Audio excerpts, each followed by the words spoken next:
আপনার বাইকটা ভালোই টাকাটা ভিডিও করবেন না ভাই? ভিডিও করা লাগবে আবার? পাবেন না? হ্যাঁ হ্যাঁ অবশ্যই। আর এটা ফোন করেন। ফোন দেন, ফোন দেন, তাড়াতাড়ি ফোন দেন। একটা জিনিস খেয়াল করবেন যে আমরা বিভিন্ন চায়ের আড্ডা বলি, পারিবারিক যে কোনো আড্ডা বলি, যে কোনো আড্ডাতে কিন্তু আমাদের আলোচনার কিন্তু অন্যরকম একটা টপিক থাকে। কে কি করবে, কোথায় কি করবে, কার কি স্বপ্ন, কার কি ইচ্ছা, এরকম একটা টপিক কিন্তু থেকে থাকে আমাদের। এখন এর মাঝে আমাদের চার আড্ডাতে আমি একজনের সাথে কথা বলতে বলতে একটা পর্যায়ে এমন একটা সিচুয়েশন আসলো, তার ইচ্ছাটা কি? তার ইচ্ছাটা হচ্ছে যে সে সরকারি চাকরি করতে হবে, এটা তার স্বপ্ন, এবং তার প্রচুর টাকা ইনকাম করতে হবে। সে বলতেছে যে সে একটি সরকারি চাকরি করবে এবং তার প্রচুর টাকা ইনকাম করতে হবে। হঠাৎ করে ব্রেনে ক্লিক খেলবে, আচ্ছা ভাই, সরকারি চাকরি করলে প্রচুর টাকা কিভাবে ইনকাম করবে? কারণ আমরা তো প্রত্যেকে জানি যে আমাদের যে নবম গ্রেড বলি, দশম গ্রেড বলি, 11 যত যে গ্রেডের আছে, কে কয় টাকা বেতনের স্কেল, কয় টাকা স্যালারি সে পাবে, উপজেলাতে থাকলে কত পাবে, বিভাগে থাকলে, জেলাতে থাকলে, রাজধানীতে থাকলে তার টোটাল কত টাকা ইনকাম হবে আমরা কিন্তু জানি।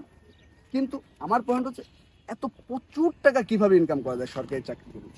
আমাদের দেখবেন যে আমাদের যারা বাবা মা আছে বা আমাদের যারা সিনিয়র যারা আছে, আমাদের যারা অভিভাবক আছে, হ্যাঁ, আমাদের ভিতরে কিন্তু এই জিনিসটা কাজ করে যে অমুকে সরকারি চাকরি করে, তার মানে প্রচুর টাকা ইনকাম করে। যারা কাস্টমসের চাকরি করে তারা কিন্তু প্রচুর টাকা ইনকাম করে, যারা বিভিন্ন ডিপার্টমেন্ট আছে আর কি, হ্যাঁ, আমরা কিন্তু এই জিনিসটা কিন্তু সবসময়ের জন্য আমাদের ব্রেন সেন্সে কিন্তু এটা কাজ করে, যার কারণে কিন্তু আমাদের বাবা মা বলেন বা অন্য আদার্স যারা আছে, হ্যাঁ, সবাই কিন্তু সবসময়ের জন্য চাই কি সরকারি চাকরি। মানে সরকারি চাকরি মানে প্রচুর টাকা, কিন্তু আমার না ব্রেনে কাজ করে না সরকারি টাকা মানে সরকারি চাকরি করলে প্রচুর টাকা কিভাবে ইনকাম করা যায়। আর আরেকটা জিনিস দেখবেন, হ্যাঁ, প্রচুর টাকা যদি ইনকাম করতে হয় সেক্ষেত্রে তোমার দুর্নীতি করতে হবে, তোমার আকাম কুকাম করতে হবে, সেফসাইম করতে হবে, ঘুষ খাইতে হবে, এগুলো করে প্রচুর টাকা ইনকাম করা যায়। আর এরাই দেখবেন একটা শ্রেণীর মানুষ দেখবেন এই যে যারা বিভিন্ন দুর্নীতির দায় বিভিন্ন সাজাপ্রাপ্ত হয় বা দুদকের এসে বিভিন্নভাবে ধরা খায়, তাদেরকে কিন্তু ইচ্ছে মতো কিন্তু ধুয়ে দিচ্ছে, হ্যাঁ, সার্ভিস স্কেল বলেন, আদার্স বলেন, ব্লিচিং পাউডার দিয়ে ধুয়ে দিচ্ছে। কিন্তু আবার এরাই কিন্তু এক শ্রেণীর মানুষ কিন্তু চাচ্ছে সরকারি চাকরিতে প্রচুর টাকা ইনকাম করতে, মাথায় এখনো কাজ করে না। আমি তাকে প্রশ্ন করলাম, আপনি সরকারি চাকরি করলে কিভাবে প্রচুর টাকা ইনকাম করেন? তখন কিন্তু সে জিনিসটাকে বুঝতে পারে, সে কিন্তু সাথে সাথে বলছে এটা তার ভুল হয়ে গেছে। আমরা কম বেশি কিন্তু সবাই জানি এবং মানি সরকারি চাকরি শোনা হল।